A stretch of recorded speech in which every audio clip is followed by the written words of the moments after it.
অতিরিক্ত কারণে আজকে পুরা শহর পানির নিচে, কোনো ড্রেনেজ ব্যবস্থার পরিষ্কার নাই, কোনো খাল খানার নেই, সম্পূর্ণ অযোগ্য পৌরশহর প্রশাসন এবং ডিসি প্রশাসনের কারণে আজকে আমাদের নোয়াখালী শহরটা আছে পানির নিচে নিবেদিত।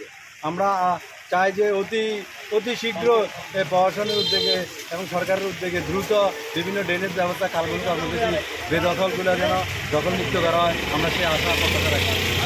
তার মেইন কারণ হলো এখানে যে পানি নিষ্কাশনের যে ব্যবস্থা, ড্রেনেজ ব্যবস্থা, এই ড্রেনেজ ব্যবস্থাটা পরিপূর্ণভাবে পানি নিষ্কাশনের অনুকূলে না। ঠিক এখনও যখন নোয়াখালীর সাধারণ মানুষ পানিবদ্ধতার মধ্যে আবদ্ধ, জলমগ্ন, আমরা জেলা বিএনপির পক্ষ থেকে আমরা মানুষের এই দুর্দশা লাঘবের জন্য আমরা চেষ্টা করতেছি। আমাদের প্রশাসনে তো কোনো কাজে করে না এই 10 মাস বা 16-17 বছরে বা নোয়াখালী আপনার মাইজি শহরে কোনো খাল, আপনার কোনো ড্রেন, সম্পূর্ণ ড্রেনের ভিতরে আপনি এখন যে দেখবেন পলিথিন বা বিভিন্ন ময়লা, আমরা এই কাজ করতে যাই দেখলাম বড় বড় বস্তা বালা এগুলা প্রশাসন এই পর্যন্ত আমরা দেখিনি কোনো উদ্যোগ নিয়ে কাজ করতে। আমরা আমাদের জেলা বিএনপির উদ্যোগে আমাদেরকে জেলা বিএনপির নির্দেশনা আমরা এই কালকেও আমরা গতকালকে গাবুয়া খাল থেকে শুরু করে এনে আমরা গিয়েছিলাম। আমাদের ওই যে জেলা বিএনপির সদস্য রবিউল হাসান পলাশ ছিল আমাদের সাথে, আমরা কাজ করছি। আজকেও আমরা দেখলাম যে আমরা যে কাজ না করি, আমাদের এখন দল ক্ষমতা নাই, বিএনপি ক্ষমতা নাই, তারপরও আমরা এই দল আমাদের শহীদ প্রেসিডেন্ট জিয়াউর রহমান এই খাল উনি খাল গিয়ে করছি, এই খালটা যে আজকে বড় হয়ে যায় আমাদের নেতার আদর্শ থেকে আমরা সরিয়ে দিতেছি। এই জন্য আমরা এখন বৃষ্টি উপেক্ষা করি, বন্যা উপেক্ষা করে আমরা রাস্তা নেমে গেছি। আমাদের জেলা বিএনপির অনেকেই কাজ করতেছে অনেক জায়গায়। নোয়াখালী এখানে একটা পৌরসভা, এটা 150 বছরের একটা পৌরসভা। এখানে এই পৌরসভার কোনো মাস্টার প্ল্যান নাই। এই পৌরসভা অল্প বৃষ্টিতে জলমগ্ন হয়ে যায়।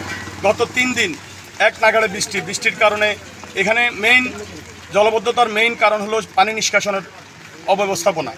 যদি পানি নিষ্কাশনের ব্যবস্থাপনাটা সুষ্ঠু থাকতো তাহলে এই জলমগ্নতা দেখা গেল যে হয়তো বৃষ্টি হয়েছে, পানি হয়েছে, এরপরে আবার বৃষ্টি চলে যাওয়ার পরে অটোমেটিকলি যেহেতু ড্রেনেজ ব্যবস্থা ভালো থাকলে পানিগুলো নেমে যায়। তা আমরা দেখলাম যে ড্রেনেজ ব্যবস্থার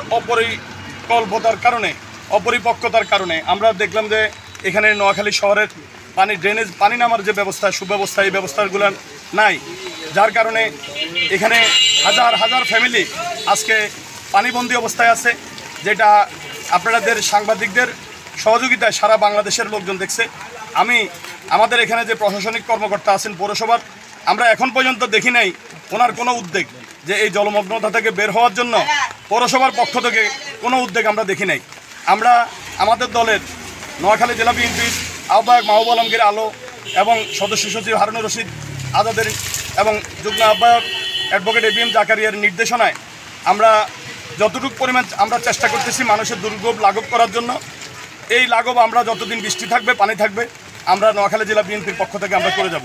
হাউজিংয়ের পিছনে পশ্চিম পাশে যে খালটা পরিষ্কার করা হলো, মোটামুটি শহর থেকে পানিগুলো হাউজিং থেকে এগুলো বের হয়ে যাবে। যদিও এই কাজগুলো প্রশাসনের উদ্যোগে, পৌরসভার উদ্যোগে করা উচিত ছিল।